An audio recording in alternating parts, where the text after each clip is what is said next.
you got to do it regardless of that. Like, it's scary, but I don't think anything worth doing in life isn't.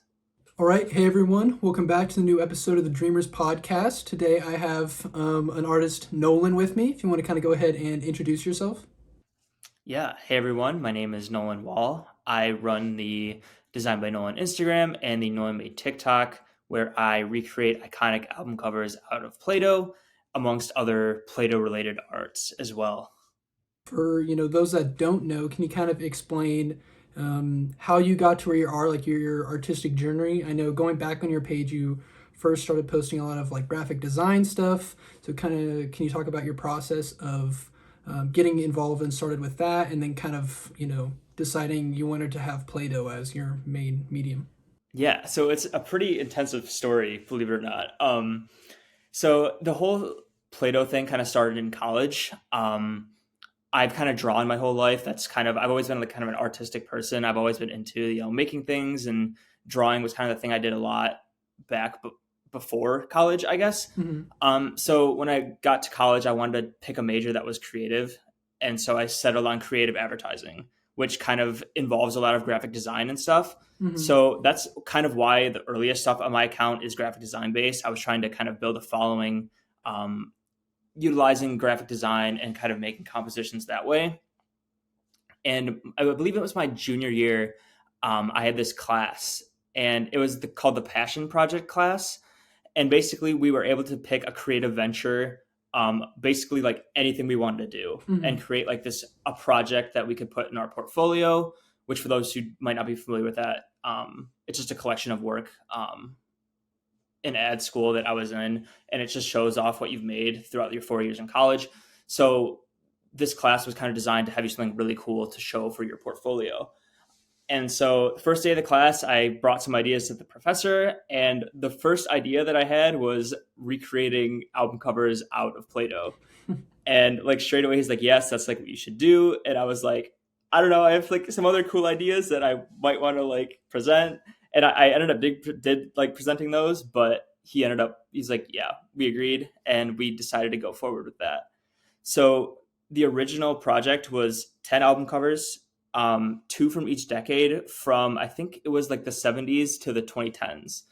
So I did those 10 over the course of the summer. It was a summer course, um, and started posting them to the account. And that's kind of how I got started. That's really interesting to hear because I have kind of a similar story to how I started the podcast. I'm currently in grad school right now for digital marketing, so kind of similar to advertising. And when I was still an undergrad in like my junior or senior year, I think the end of my senior year, halfway through, was when I started the podcast. But the fall before, I had like an entrepreneurship class, and we were supposed to do like a fake company or whatever. I did like a T-shirt, like a clothing brand, whatever, and like I was into it, but I wasn't like super passionate about it. And then I was helping a friend that had like a finance podcast, and I was like helping him edit it. And I was like, you know what? I follow all these cool artists, and I like know the process, like how to do it, what programs to use, have Adobe subscription. So I was like, why not do it? So then I kind of talked to my teacher about it. She loved the idea, and then a couple months later, I launched the podcast. And so it's kind of cool to hear that you also kind of started this as like a class project. Um, and then I just curious, did you have any like experience with Play-Doh like beforehand, or was it just an idea and then you're like, all right, this is what I'm doing, so now I'm learning? Yeah, that's like a really good question. Honestly, I feel like no. I Like I said, I feel like I've kind of done like a lot of different creative things over the course of my life. Which, I mean, apart from like using clay in like art class in like middle school and like Mm-hmm. elementary school and stuff, I feel like I didn't really have that much experience with like Play-Doh. I don't know. I found a lot of similarities with like drawing in some ways, Mm-hmm. since I feel like a lot of my work is kind of two dimensional, even though it utilizes like clay and 3D shapes. It's flat when I'm making it, if that makes sense. A Mm-hmm. lot of it's like on the table, and it's like kind of 2D based. So I feel like there's a lot of similarities in that way. But yeah, kind of no real like clay training, if for lack of a better term, or Play-Doh training, I guess. Hmm. So, I mean, I'm sure it, differs piece to piece, but can you kind of walk us through the basic process? Like, okay, I want to do this album cover, and then, where do you go from there? Yeah, I guess we can start with like selecting a cover. There's a lot of things I think about. Obviously, like what album covers are like iconic. What do people want to see, and also like what ones do I want to make? That kind of all those three things kind of come together, and I kind of select something based off of that. And in terms of the process of making it, I always start with just like a square of Play-Doh. So I'll like get whatever color the background of the cover is, Hmm. smash it down, and then make it into a square. And I think that just really sets this like tone of like these are the borders that I'm able to create inside of, and it makes it easy for me to like compare like, oh, like how does this look in the cover versus how is it on like my canvas, I guess, because Hmm. you're looking at a square as the Play-Doh and a square in the image, so it's easy to compare those two things. And from there, it's just a matter of taking the reference image and recreating it how I see fit. Um, I feel like there is times when I take creative liberties in terms of, oh, do I want to make this look more cartoony, or like I love to play with texture as well. Sometimes I'll like, I don't know, I've used like my necklace chain to like imprint Hmm. textures into things, which is always like super rewarding. And it usually looks pretty good. I feel like there was a period of time where I didn't really use any like texture work. And like while I still love all that work, I think adding that element to it really brings it to the next level and kind of creates a lot more like beauty within each of the covers. Hmm. Um, but yeah, it's also like getting the Play-Doh colors that I need. I like to plan that out in advance. Like if I'll look at the cover and like I'll be like, okay, these are the colors that this one has, and then kind of collecting those together.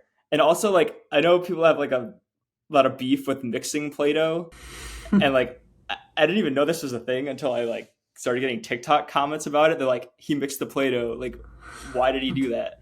But I do that. Sorry, Play-Doh police. But I don't know. I want to get the exact tone that I need, Hmm. and usually that involves having to mix some stuff together. Because at the end of the day, it is like a kids thing, right? And they're not going to have like every single color that I need exactly. But yeah, and like I said, it's just a matter of kind of working through it. And I would say it usually takes me between, depending on how complex the cover is, like 2 to 4 hours, sometimes longer. But yeah, that's kind of the process. So yeah, it's funny to hear that, you're kind of getting TikTok comments about the Play-Doh police. Because I mean, yeah, I didn't really think about that. Yeah, when you're a kid and yeah, you mix Play-Doh, you're probably not going to get a pretty color. It's probably gonna, after one or two mixes, gonna turn into something kind of not pleasant looking. So, I feel like it's all about being intentional in what colors you're picking, you know? I mean, yeah, it makes sense because I mean, if you're a painter, like you have to, you can't just buy every single, color imaginable at a store. You have to mix, and it just makes the process so much more simple. So especially with Play-Doh, which is inherently like a children's play toy, they're not gonna have everything on Exactly. stock. Um, and so, I mean, kind of talking about that, I'm curious, just like how much Play-Doh do you like? I don't know, keep on hand? Like, how much do you have at a time? Like, do you just have like a surplus of all these things of Play-Doh, or how much do you usually keep? Yeah, so I've quite a bit, honestly. I have like a whole box full, Uh-huh. basically. And the thing is, like Play-Doh, it like even if you keep it like insulated, and even like me, someone who's like constantly reusing it, like it goes bad after a while. So I wouldn't say I'm constantly replacing it, but like I do have to buy more somewhat regularly. But yeah, I have probably more than the average, definitely more than the average person, probably more than even Play-Doh enjoyers, I would Hmm. say. Um, but yeah, Say, other than, I mean, obviously, like the color selection and the Play-Doh itself going bad, is there any other like challenges or advantages, when using Play-Doh compared to, other types of mediums? Yeah, honestly. So for challenges, I would say the main one, and this is like super annoying, and people have recommended like remedies to this, which I have yet to try, which I definitely should, because I don't have any of the artwork that I've created for like my account. Like Play-Doh goes bad Mm-hmm. really like really fast, and I've tried to like preserve it, um, and I can't basically. If I don't like, let's say I were to just keep it out after I'm done making it, it like gets like really dry and it cracks, Mm-hmm. and like salt starts to form on it. I Okay. don't know why it gets like crystals on it. Um, it obviously does not look very good. So that's like the first thing. If I've tried like baking them, Mm-hmm. which kind of works, but I don't know. It gets like really fragile, and like stuff starts falling off, and like it's just, I don't know. It doesn't work. I've heard like Mod Podge, or I think it's what it is. If you like Yeah. cover that in like the Play-Doh in it, it preserves it. But I've yet to try that. So I would say those are the main challenges.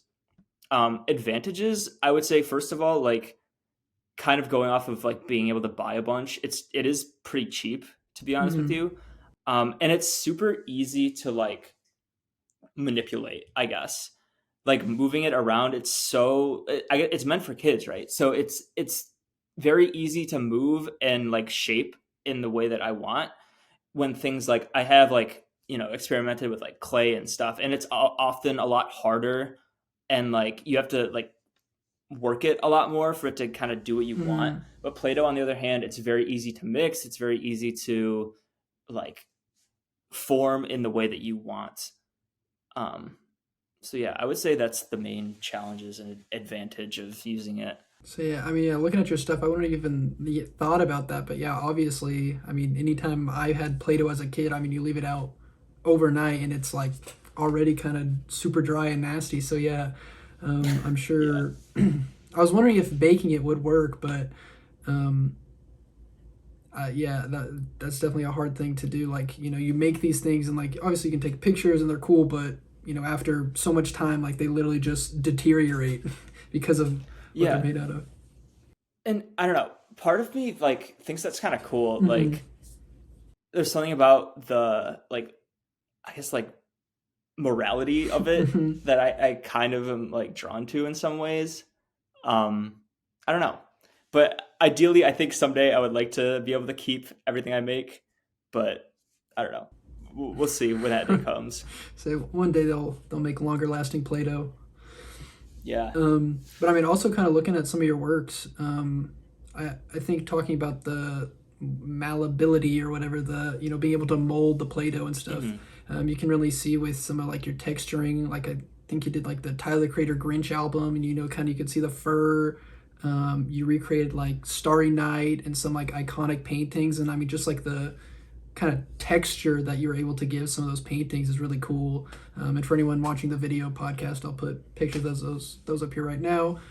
Um, but it's cool because I don't think many people would think about that. They would maybe be like, oh, well, I want to make stuff, then I should probably make it out of clay or something a more fine art type of a medium or something looked at as more professional. But I mean, Play-Doh Hmm. is, like you said, relatively cheap, and you probably get it at Walmart in any town. So I think it's a great place for even people just want to mess around just to start with. And like now talking to you and kind of looking at your stuff more, it's like, man, now I kind of want to go buy some Play-Doh and just make little things, see what I can Totally. do. I love to hear that.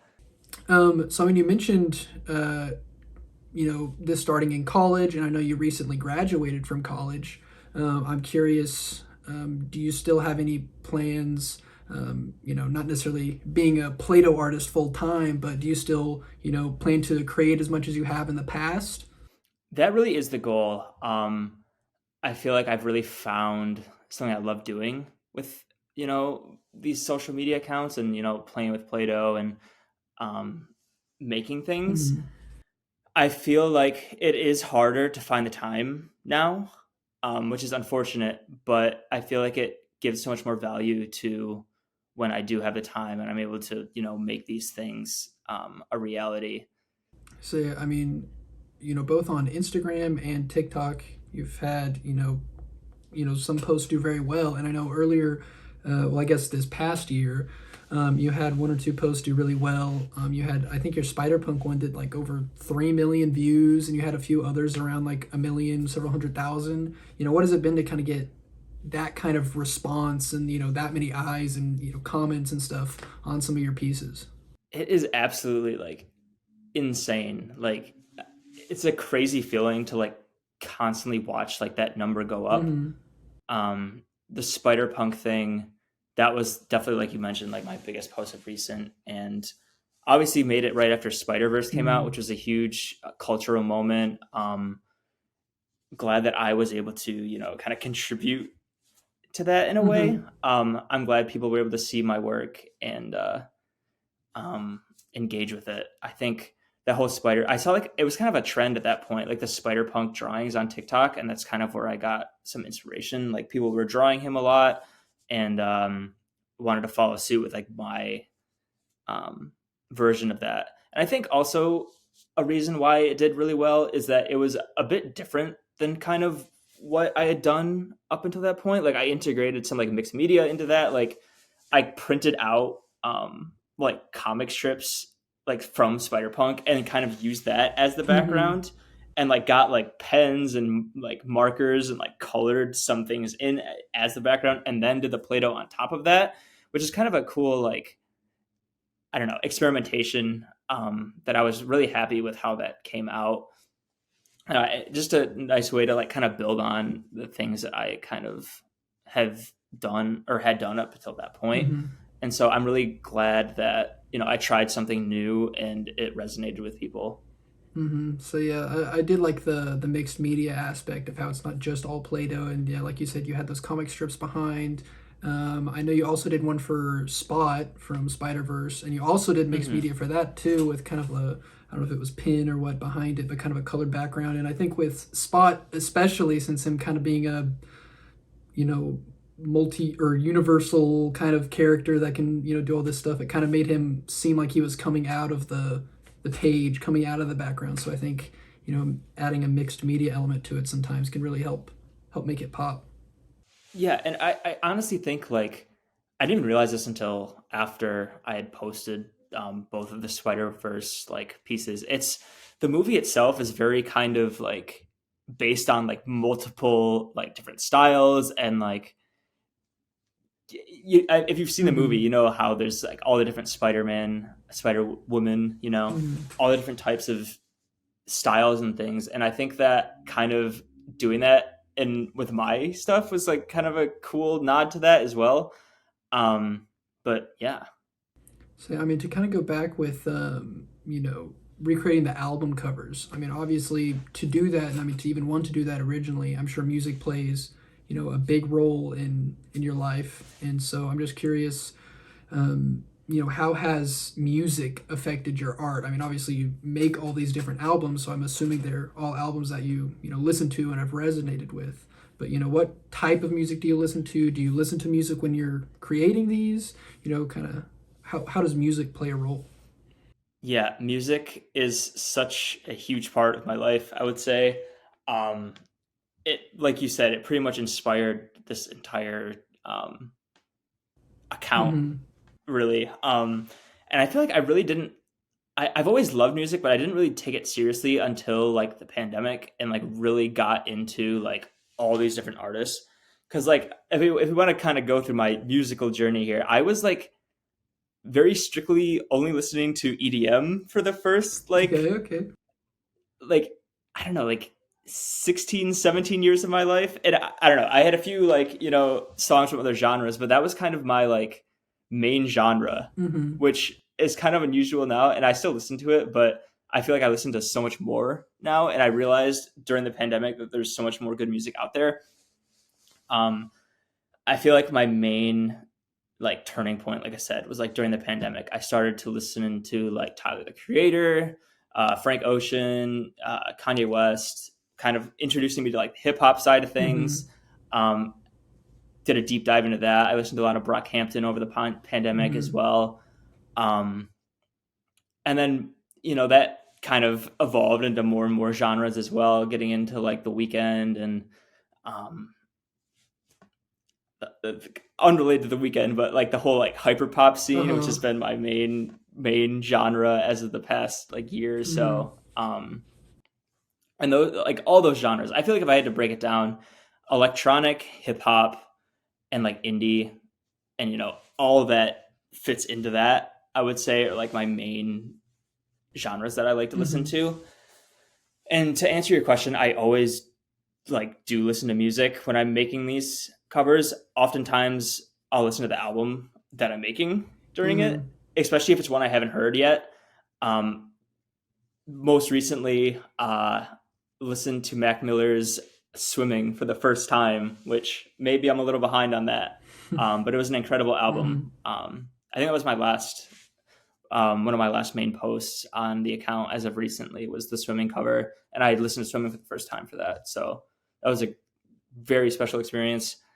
Um, yeah, Say, I mean, is there anything? I mean, obviously, listening to some of these bigger albums and Mac Miller and some of these more famous albums, famous album covers. But is there any? You mentioned hyperpop, you mentioned indie music. Is there anything that whether it's new or old that you've been listening to lately that you think people should just go check out?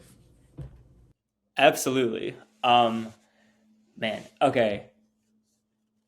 Biggest recommendations right now, I would say Jane Remover. Shout out to her. Her music is incredible. Frailty is my favorite album from her, but would also recommend Census Designated.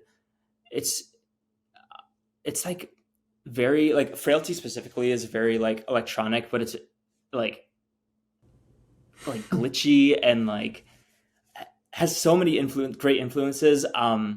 Reminds me of like playing like Pokemon on my like DS, and like I I, I cannot underestimate or understate. I don't know what I'm saying, but like it's Uh-huh. such a great album. Um, Apart from that, Underscores, another artist that I've been loving a lot, very similar to Jane Remover. Um, ISOXO, I would like to call him the Playboy Cardi of electronic music. Just insane bangers left and right. Surely recommend him. Um, who else? I've listened to a lot of Two Hollis as well. Um, Same kind of hyperpop vein. If I can, he's like does some rap stuff as well. But all great artists. So yeah, that's one thing I've kind of I don't know am bad about like listening to different genres. I kind of got into I don't know music in general rather than just like listening to whatever Pandora put on when I was like a Mm-hmm. freshman in high school, and I got really into like 21 Pilots, Fall Out Boy, Panic at the Disco, that kind of stuff.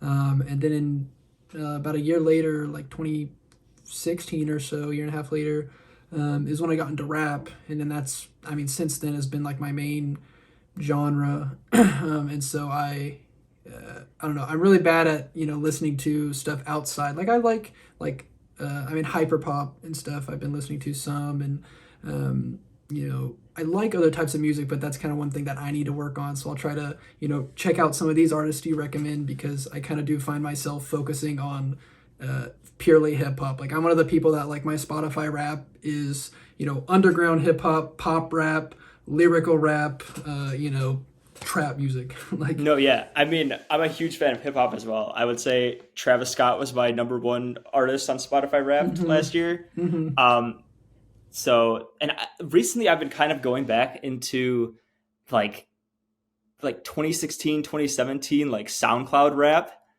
And I know I mentioned earlier that I kind of listened to EDM for the first, through my teenage years and before that, but SoundCloud rap is like the one thing that I like kind of dove into at that point. And like uh, I don't know, there's something about it now. It's just like nostalgic, like mm, old Uzi, like old Cardi, like I've listened to Little Skies too. Like mm, all those artists just bring me back to like a crazy time. mm. and I've been really enjoying like listening to their music recently as well.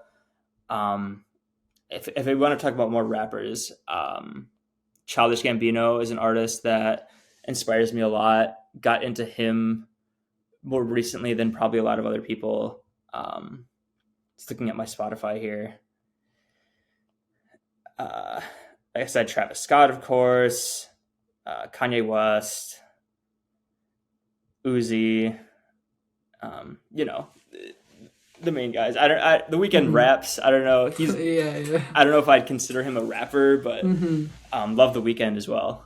So yeah, I mean, like I said, I kind of got into it in like 2016, late 2015, which was kind of like right around that SoundCloud era. So yeah, that's what I like, the 2016 XXL Freshman Cypher. That's that's Dude, my jam. That's my bread and butter. So it's like the best one. So I think I came in at a good time because it was, a lot of those songs and stuff that I haven't listened to in a long time. I can randomly, they'll pop on Spotify, or I'll see them in some playlist or something and be like, oh my god, I haven't listened to that in forever, and I used to listen to that like every day. So yeah, I don't know, I definitely need to, that's what I'm trying to do this year is, even with just hip-hop, just try to listen to more stuff, because there's all kinds of classic albums, and people that I haven't listened to, maybe I've listened to songs from, but I haven't really dove into their discography. So I'm kind of hoping to do that this year. But kind of talking about music, last year you also did a little a visualizer for an artist, JACE. I was kind of curious if you could kind of talk about that process and how that came to be. Yeah, so it was, that was a great project. Was super excited to work on that. Shout out to Saeed and DigiYams. They were the ones that kind of reached out to me about the project, and really creative idea. So at the time, Jace was dropping an album, and each song they got a different like artist to do a visualizer and music video for. So Saeed reached out to me. He was like, hey, like, we love your work. Would you be willing to do an album visualizer for Jace? And at the time I was like, this is crazy. Like, this is such a big artist. Like, yes, I would love to do it. So over the course of, I don't remember if it was a quick timeline or not. But I know that like I got it done over the course of like 1 or 2 days. And I like, that was like the first time I had ever done like a stop motion thing. At least for this account, I'm pretty sure. And that was something that we were kind of talking about. He's like, do you think you can do like a stop motion animation? Like, have you done something like this before?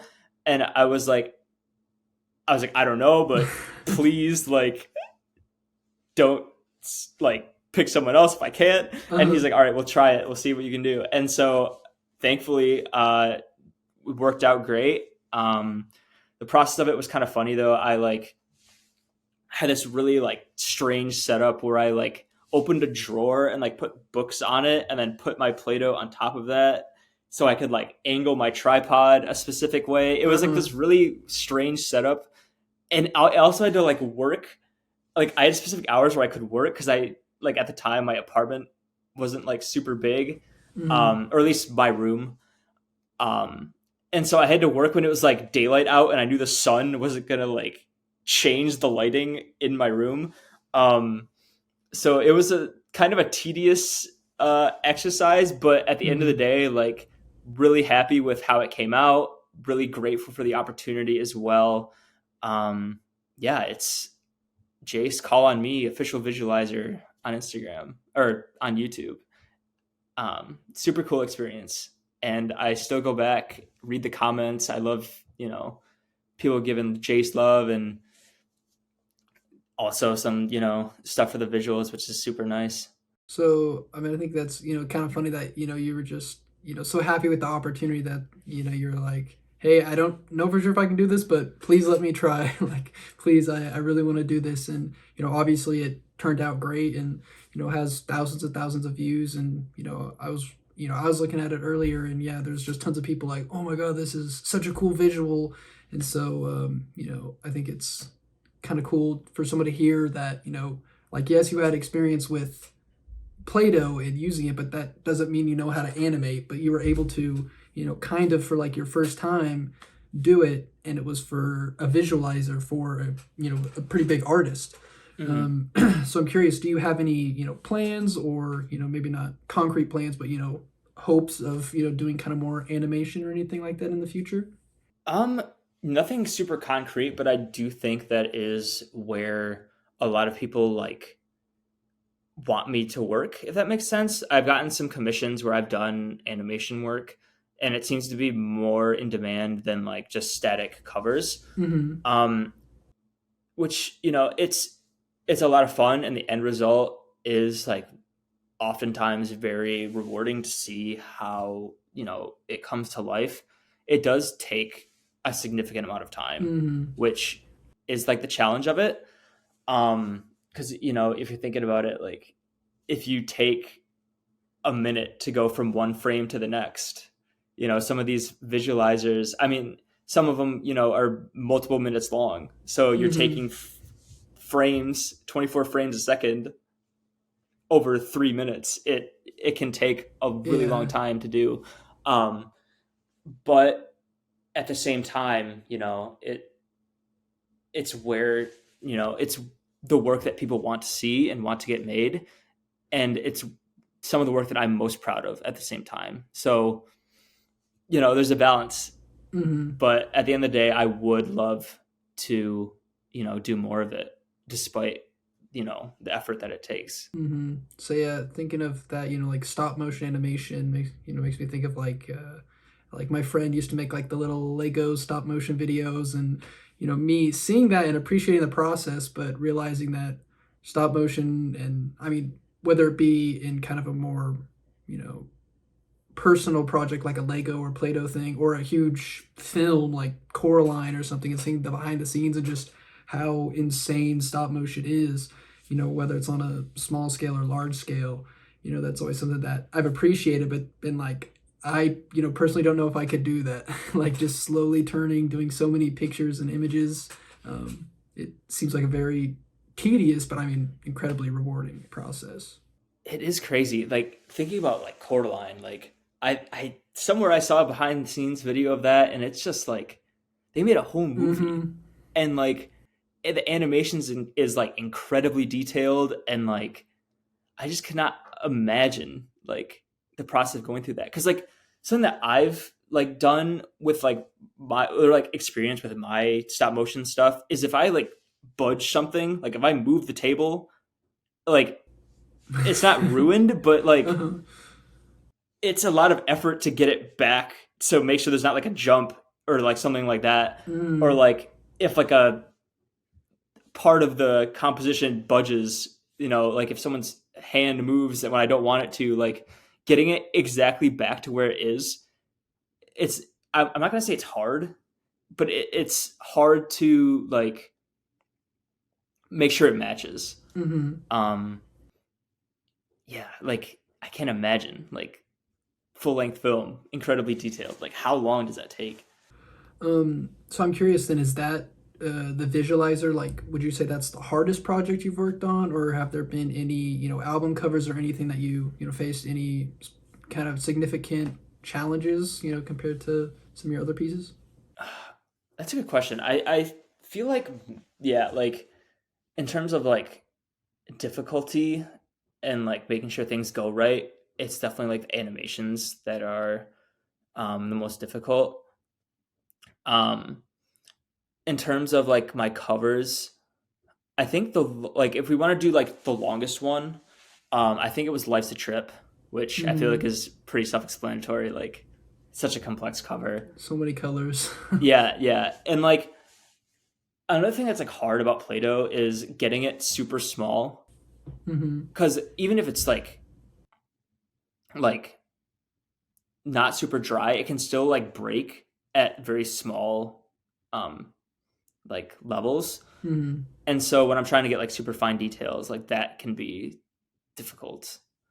Say, speaking of, I mean, your Life's a Trip work and some of your other work, you do have a print store where while those pieces can't live on in person in the original, they can live Hmm. on kind of through these prints and obviously through your social media.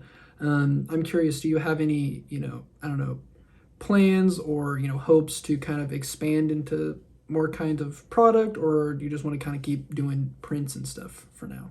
Yeah, I mean, ideally, I would love to like get like merchant, like I don't want to call it merchandise for Mm-hmm. obvious reasons, but like making like clothes, I think could be like really cool. Like I've seen, shout out to the boy with no legs, great clay artist. I've seen him Uh-huh. do Uh-huh. some really cool like something he just dropped was like not dropped, but like teased was this T-shirt with like clay figures on it, and like I think it looks great. Like Mm-hmm. getting into clothes would be like an interesting thing. Making my own like original characters and like doing something like that would be super interesting. Um so yeah, I think that's one of the Mm-hmm. main ones for sure. I've thought about like even shoes. Like I don't know if you've heard of like the Miharas, those like Converse, they're like Converse-esque shoes, but they have um like a very like bendy sole kind of. I think it'd be cool to do like a Nike Air Force Oh, yeah, One, but yeah, like yeah, yeah. every panel on it is like clay and like kind of like not exactly like a swoosh on the Air Force One. Like I think doing like custom like shoes Uh-huh. would be really cool too. Um, but yeah, I think if I can find ways to, you know, expand the Play-Doh clay art into as many different like art forms as possible, like that's like really cool and Mm-hmm. ultimately like a goal. So yeah, I think I follow an artist. I think it's uh, Spooky Woods or something like that, and he's also another, I don't know, clay or some kind of modeling Mm-hmm. substance artist. And yeah, he does really cool clothing and maybe some other products. I think maybe skate decks and different things. Where he has like these I think cool I clay characters, and I really like his merch and have wanted to get some in the past. yeah, I think I actually saw the skateboard deck. That looked really cool. I Mm-hmm. think there was one like it looked like a character like trapped inside of the skateboard. Mm-hmm. I don't know exactly what it was, but I remember it looking really cool. So yeah, I think there's so many avenues with, I mean, clothing or a product like a skateboard deck or different things, that like you said, the shoe, and how you can kind of take what you've learned and done with making album covers in Play-Doh, and you can kind of use that knowledge and experience into doing this. So it doesn't have to be something like Hmm. you selling shirts with uh, My Beautiful Dark Twisted Fantasy in Play-Doh on the front. Yeah, It can yeah, be something kind of more unique and different. So I think that's obviously I'm excited to see what you end up coming up with, and kind of seeing where those go, and can't wait to see the Nike Air Force Ones with the different clay and stuff on them. Oh, yeah, that'll be cool. totally. But kind of talking about future plans. Do you have anything coming up in 2024, whether it be soon or kind of later on down the line? Any bigger projects or maybe collaborations that you wanted to talk about? Um, Honestly, not much has been planned of yet. I feel like I've been taking a little bit of a break recently, Mm-hmm. and that's not for any particular reason. I just, it's I've been doing a lot recently in terms of the account, and I wanted some time to kind of reevaluate what I want to do with the account. To Mm-hmm. be honest with you, um, I feel like I love the Play-Doh, and I want to find new ways to kind of present it. And I know we kind of just talked about, maybe utilizing clothing or maybe, the Air Force One. But I'm trying to take some time to figure out where I want things to go. Maybe explore some different venues. I haven't really figured it out yet. Um, but no really big plans as of yet. I want to see where things go. Mm-hmm. So I think the taking a break is something that maybe especially artists on social media might kind of be like, oh, I can't take a break because the algorithm. I need to get a Yeah. post out this week, or I need to get this many posts out a month, or else my numbers will go down. And I also kind of went on a, I guess, I don't know, unprompted hiatus. I posted a little thing on Halloween, and then didn't have any interviews scheduled, and then all of a sudden it's February, and like I'm just now releasing the first episode, like that I've released since October, at like I don't know March 4th or whatever next Monday is from whenever we're recording this. Mhm. It was kind of unplanned, and I also kind of thought about where I wanted to go with the podcast, and kind of what I wanted to do, and I still don't 100% know, but I made some things, started posting them over the past couple days, and just kind of rolling with it, and kind of feel a little bit more energized, and ready to try new things. So I think talking about taking a break is important, whether it be 3 months or a week or a couple days, depending on a person by person basis. I think it's something that's important, and maybe can be seen in a negative way, or being lazy, but sometimes you need to take a break to create your best stuff. Just go and do other things, and then you'll come back more energized, and more inspired to do more. Yeah, and on that note, something that I just thought of is one of my favorite artists. His name is Porter Robinson, music artist. Started out kind of in the EDM world, kind of moved towards a more indie sound. Some I've watched some interviews with him, and something that he kind of struggled with between his first album and his second album was following up his first album, because Mm-hmm. a lot of people really enjoyed it. And he struggled with like, how do I follow this up, and was constantly trying to like, he's in the studio trying to make like the best thing possible. And something that he realized, and I'm kind of realizing now, is like, you have to take breaks and experience things in Mm-hmm. order to like create better work. Like, if you take 3 months off to watch movies, to play video games, to go try some new food restaurant, Mm-hmm. listen to new music, like that is going to give you creative input so that you can have better creative output. Mm-hmm. If you're not experiencing new things and trying new things, your work is going to suffer, because you're not getting anything new into your mind. Mm-hmm. And I think it's really important to kind of have time to experience art and the world around you. I think it can be super beneficial in terms of you know getting the best creative work that you can put out. Mm-hmm. So I mean, yeah, during my kind of break period, like while I did kind of work on some stuff, and obviously ideas of where I want to go with things, I also just played a lot of Mass Effect, watched a lot of like JoJo's Bizarre Adventure and like anime and stuff. So just kind of, Mm-hmm. I think that experiencing things like watching stuff like JoJo, and kind of make me excited. And I did like a graphic design thing just on my own in free time, and it stuff like that, and the sci-fi world of Mass Effect and everything. Like while it might not directly influence my podcast, it still makes me in small ways, it kind of inspires me and be like kind of creatively refreshed, in a way. So while taking a break can mean taking a break. Like you don't have to like I'm not acting like I've been secretly on Photoshop 12 hours a day for the past 3 months. Like no, I was getting the fifth Peter Griffin skin in Fortnite, and playing Mass Effect 1, 2, and 3. So I think those breaks are an important thing, because at the end of the day, like you should make art because you enjoy it, um, you know, for the fun of it. And yeah, sometimes push yourself more than you probably want to, but Mm-hmm. don't break yourself for Instagram likes, or YouTube views or something. It's not worth Totally. it. It's not worth it. Um, so kind of talking about your plans for this year.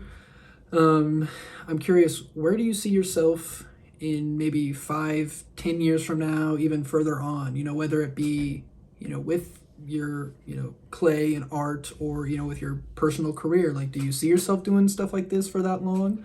Um, Kind of, where do you see yourself in the future? Several years from now, it can be 5, it can be 20. Yeah, so I've been thinking a lot about this recently, to be honest. And to give some context for those who don't know, I do have a job, a day job. I'm an art director at an advertising agency known as FCB Chicago, And there I kind of work on a few different brands. If anyone knows what Dramamine is, it's like a motion sickness medication. I'm on WellPoint, which owns Anthem Blue Cross Blue Shield. And so, I kind of have this career side of me, but I also have, my Play-Doh stuff, which has seen a lot of success too. And I love both of them. Like on one hand, I have the beginnings of a good career in the advertising world, but also, I have lots of, friends and, artist connections on Instagram. I think it'd be really cool to someday, be a creative director in the music industry, Mm-hmm. making music videos, making album art. Like, I think that just sounds very, very cool. And I feel like eventually, maybe those worlds can collide. I feel like advertising and, kind of what I'm doing on Instagram and TikTok is they're like kind of similar. I'm promoting things either way, Mm-hmm. Um, but I feel like music and that whole world is, you know, can be more creative in a lot of ways, and has a lot of cool work that I'm especially drawn to. I think if I were to like have like a dream job, it would be like creating, you know, do like full creative direction of my favorite music artists' music, Mm-hmm. basically. Designing tour posters, album art, maybe even like stage design, like those things. Like hopefully in 5 to 10 years, that's kind of where my life has taken the direction in. Mm-hmm. That's honestly, the end goal, I think. So yeah, I feel like I'm kind of in a similar boat, because also graduating from college here with my master's soon, and not really 100% sure yet where I'm gonna go or what I'm gonna do. I do think it's important to show that, like, even like art and, just doing it for fun, and, it can not be directly related to what you want to do, but it can still connect. Like, like my podcast, I'm going to put it on my resume in some way so people can see that, I have marketing skills, and even if I wouldn't directly be in charge of making content, I kind of understand it. So it's cool to see that you kind of talked about how your Instagram and your art accounts kind of does apply to advertising, and how you hope it you can kind of mix the two, blend the two together in the future. um so I mean, yeah, that's something I definitely agree with. um and I definitely hope to do as well. I mean, originally my bachelor's is in management, and that was kind of what I somewhat wanted to do, was do like artist management, like work for a label, and be able to manage different artists. And maybe that's something I still kind of want to do on the side or something in the future. And so it's cool to hear someone else kind of had the similar thing, whether it be management or creative directing. I think there's so much, especially in the future world. So much of this stuff will collide, and I think people you know crave creativity, especially with certain technology and stuff, and how that's coming to be. So I think people will really appreciate that, and appreciate people and companies putting in that effort, regardless of what's out there. So it's great to hear that. So kind of to wrap it up, is there any final advice or anything that you'd like to leave with the listeners? Even if it's like kind of cliche to say, I feel like, staying positive and keeping at it is something that's really important, and just not caring what anyone else thinks. I guess I feel like people, you know, they worry about, your friends, or not even your friends, but like people from high school being like, oh, like he's, trying to be like a YouTuber, or Mm-hmm. like he's like trying to, you know, do that. And not that people have said that to me, but I feel like it's something that I've thought about, Mm-hmm. and I feel like, you got to do it regardless of that. Like it's scary, but I don't think anything worth doing in life isn't.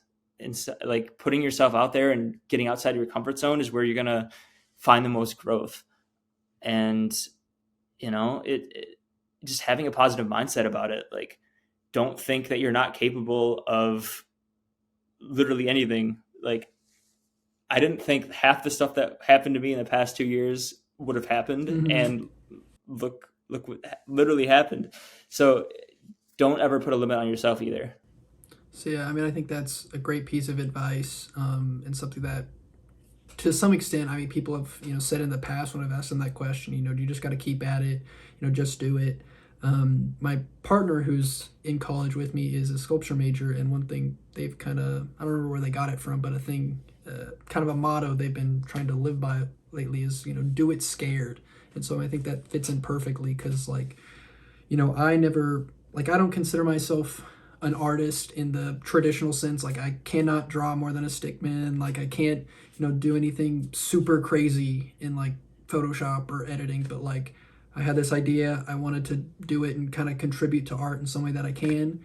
And, I've been able to, meet so many amazing artists that I've followed for years and talk to them and, hopefully create, resources for other artists with the talk. So yeah, I think, like you said, 2 years ago, I mean, 3 years ago for me, or I don't know, 2 or 3 years, whenever I started the podcast, it's just blown my expectations, and I, still feel like I have a lot of room to grow, but am proud of how far I've come since the beginning. So yeah, I think just doing it and keeping at it, even if you kind of don't like your stuff as much, like your first post, your first t-shirt, your first, drawing, whatever, probably isn't going to be amazing, but you're never going to make the amazing thing if you don't make the less amazing thing. So I think that's kind of a great note to end on. And so I just want to say, thanks again for taking the time. I've wanted to talk to you for a while, so it was a pleasure to have you on. I'll have all your links in the description below, so everyone can go, make sure you follow, check out his page, and go buy a print or two. They're pretty sick. But yeah, also like, comment, and subscribe, and hope to have you on again in the future. Yeah, thanks for having me.